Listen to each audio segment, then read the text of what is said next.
What I need to do to find the true path. President Monson explains that not all who are blind lack the ability to see. Scriptures and the prophets. One not so blessed with the gift of sight was the blind man who, in an effort to sustain himself, sat day in and day out at his usual place on the edge of a busy sidewalk in one of our large cities. In one hand, he held an old felt hat filled with pencils. With his other hand, he held out a tin cup. His simple appeal to the passerby was brief and to the point. It had a certain finality to it, almost a tone of despair. The message was contained on the small placard held about his neck by a string. It read, "I am blind." Most did not stop to buy his pencils or to place a coin in the tin cup. They were too busy, too occupied by their own problems. That tin cup had never been filled, or even half filled. Then one beautiful spring day, a man paused and with a marking pen added several new words to the shabby sign. No longer did it read, "I am blind."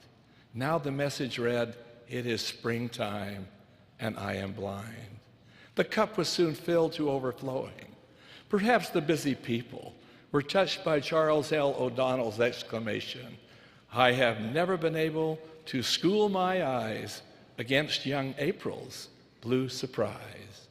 To each, however, the coins were a poor substitute for the desired ability to actually restore sight. Each of us knows those who do not have sight. We also know many others who have their eyesight, but who walk in darkness at noonday. These in this latter group may never carry the usual white cane and carefully make their way to the sound of the familiar tap, tap, tap. They may not have a faithful seeing eye dog by their side, nor carry a sign about their neck which reads, "I am blind." But blind they surely are. Some have been blinded by anger, others by indifference, by revenge, by hate, by prejudice, by ignorance, by neglect of precious opportunities. Of such the Lord said, "Their ears are dull of hearing, and their eyes they have closed, lest at any time they should see with their eyes, and hear with their ears, and should understand with their heart, and should be converted, and I should heal them." To watch the original video, click the link right about here on your screen.